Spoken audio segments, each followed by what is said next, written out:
नमस्कार, आगळी वेगळी रेसिपीमध्ये तुम्हा सगळ्यांचे मनापासून खूप खूप स्वागत आहे। तर आज आपण आषाढ स्पेशल कुरकुरीत आणि खुसखुशीत गुळ गव्हाच्या कापण्या कशा करायच्या ते बघणार आहे। मस्त अशा एकदम कुरकुरीत आणि खुसखुशीत बनवून तयार होतात। तुम्ही बघू शकता, मी तुम्हाला एक तोडून सुद्धा दाखवते। बाहेरून छान आहे कुरकुरीत, आतून छान अशा खुसखुशीत झाल्या आहे, अजिबात कडक होत नाही। तुमच्या कापण्या कडक होऊ नये त्यासाठी तुम्हाला व्हिडिओ संपूर्ण बघायचा आहे, अजिबात कुठे स्किप करू नका। रेसिपी खूप सोपी आहे। तर आषाढ महिन्यात घरोघरी या कापण्या केल्या जातात। रेसिपी बनवायला लगेच सुरुवात करूया, पण त्या अगोदर तुम्ही जर चॅनलवर नवीन असाल आणि चॅनलला अजून सबस्क्राईब केलं नसेल तर पटकन सबस्क्राईब करा आणि त्याचबरोबर बेल आयकॉन हिट करून ऑल सिलेक्ट करा। चला तर मस्त आपण इथं कुरकुरीत खुसखुशीत गुळ गव्हाच्या कापण्या लगेच करायला सुरुवात करूया। तर त्यासाठी लागणारं साहित्य पाहूया। तर आपल्याला कापण्या करण्यासाठी 1 वाटी गव्हाचं पीठ लागेल, पाव वाटी बेसन पीठ आहे। जेवढं गव्हाचं पीठ तेवढंच आपल्याला गूळ सुद्धा घ्यायचा आहे। तर इथे 1 वाटी गूळ मी किसून घेतला आहे। गोडाचा पदार्थ असला अगदी चिमूटभर मीठ घालायचं, त्याने त्या पदार्थाला चव छान येते। 2 चमचे ज्वारीचं पीठ आहे, याने आपल्या कापण्या खुसखुशीत होतील म्हणून 2 चमचे ज्वारीचं पीठ घेतलं। 1 चमचा वेलची पूड आहे। इथं बडीशोप मी खलबत्त्यामध्ये कुटून घेतली आहे। 1 चमचा सुंठ पूड आहे। 2 चमचे पांढरे तीळ आहे, तिळाऐवजी तुम्ही खसखस सुद्धा घेतलं तरी चालेल। आणि 2 चमचे कडकडीत तुपाचं मोहन लागेल। कणिक मळायला जेव्हा घेईल तेव्हा मी ते दाखवणार आहे। इथं मी 1 वाटी पाणी गरम करून घेतलं आहे। ज्या वाटीने गूळ घेतला तेवढीच वाटी पाणी गरम करून घेतलं।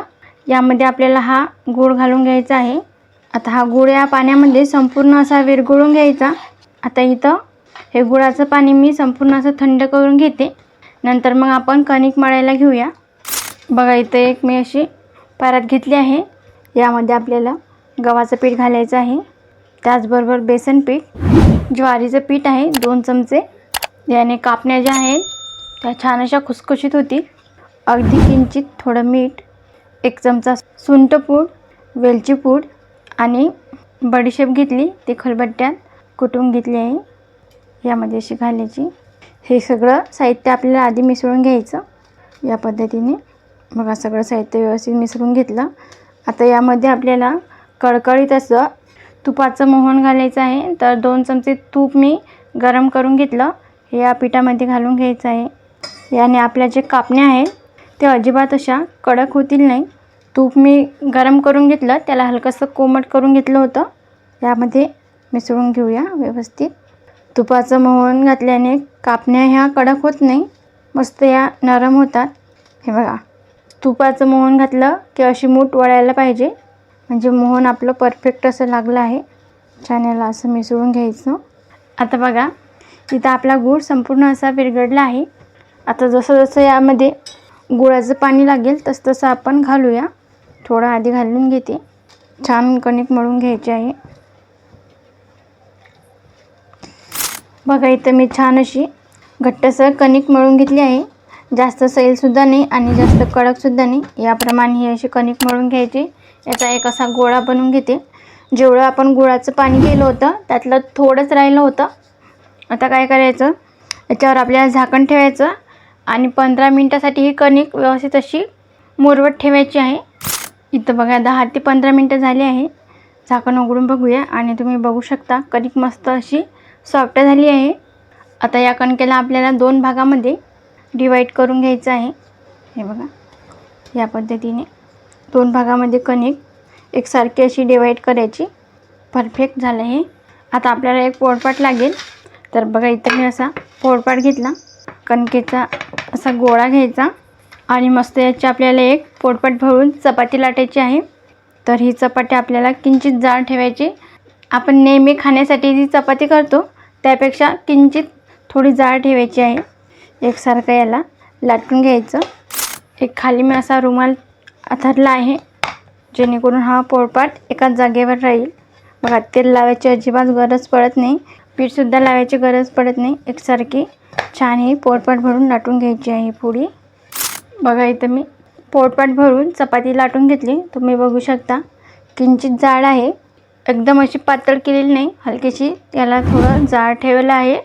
आता यावर आपल्याला तीळ घालून घ्यायचे आहे. बघा तीळ असे सगळ्या बाजूनी घालून घ्यायचे आहे.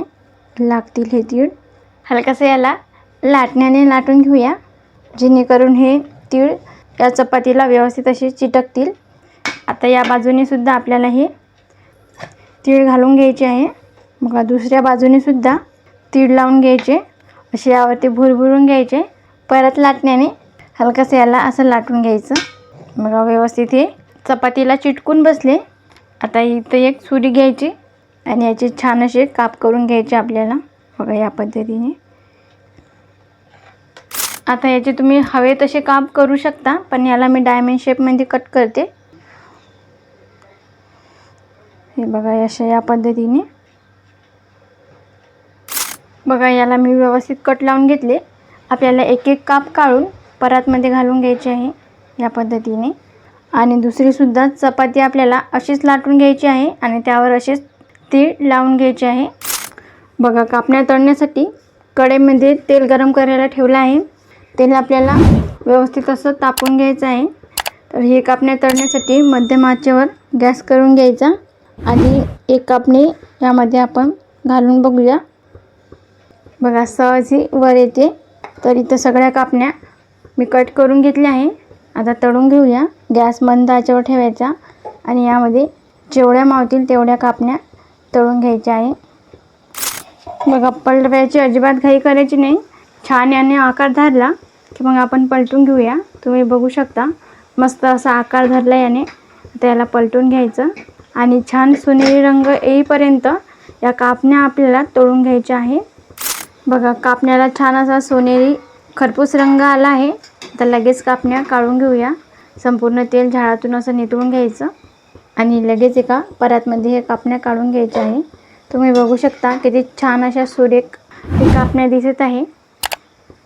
आता याच पद्धतीने बाकीच्या कापण्यासुद्धा आपण तळून घेऊया. तर बघा इथं आपल्या कापण्या तळून तयार आहे आणि तुम्ही बघू शकता मस्त अशा दिसत आहे. छान सुरेख रंग आला याला. दिसतात एवढ्या भारी की खायला आणखी खूप टेस्टी लागतील. तुम्ही बघू शकता मस्त खूप छान ह्या कापण्या झाल्या आहे. तर बघा किती छान दिसत आहे. लगेच उचलून तोंडात टाकावीशी वाटते. तुम्हाला मी एक तोडूनसुद्धा दाखवते. बघा मस्त अशा बाहेरून कुरकुरीत आतून अशा खुसखुशीत झाल्या आहे. अजिबात कडक होत नाही. तर आज आपण आषाढ स्पेशल कापण्या ही रेसिपी बनवलेली आहे. आषाढ म्हटलं की तळणीचे पदार्थ झालेच पाहिजेत. आषाढ महिन्यात पंढरपूरला जाण्यासाठी फार उत्सुकता असते. या दिवसात वारी निघते. तर आपल्या आषाढ स्पेशल खुसखुशीत आणि कुरकुरीत अशा कापण्या बनवून तयार आहेत. तुम्हीसुद्धा एकदा ही रेसिपी नक्की करून बघा. तुम्हाला खूप आवडेल. आणि कमेंटमध्ये सांगायला विसरू नका की रेसिपी कशी झाली ते.